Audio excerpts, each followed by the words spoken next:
The Red Skeleton. In a village on Cape Prince of Wales, very long ago, there was a poor orphan boy who had no one to take his part and who was treated badly by everyone, being made to run here and there at the bidding of all the villagers. One snowy night, he was told to go out of the cachim to see if the weather was getting worse. He had no skin boots, and it was so cold that he did not wish to go, but he was driven out. When he came back he said, "It has stopped snowing, but it is as cold as ever."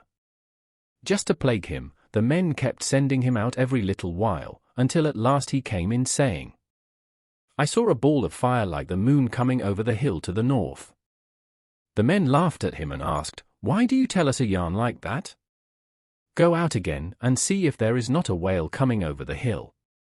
You are always seeing things."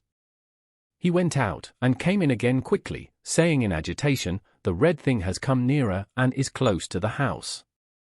The men laughed, but the boy hid himself. Almost immediately after this the men in the cachim saw a fiery figure dancing on the gutskin covering over the roof hole, and an instant after a human skeleton came crawling into the room through the passageway, creeping on its knees and elbows.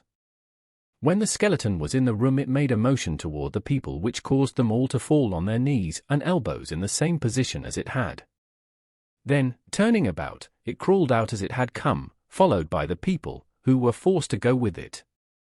Outside, the skeleton crept through the snow toward the edge of the village, followed by all the men, and in a short time every one of them was dead and the skeleton had vanished.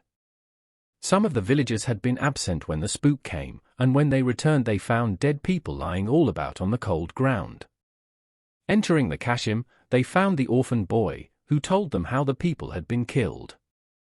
They followed the tracks of the skeleton through the snow, and were led up the side of the mountain till they came to an ancient grave, where the tracks ended.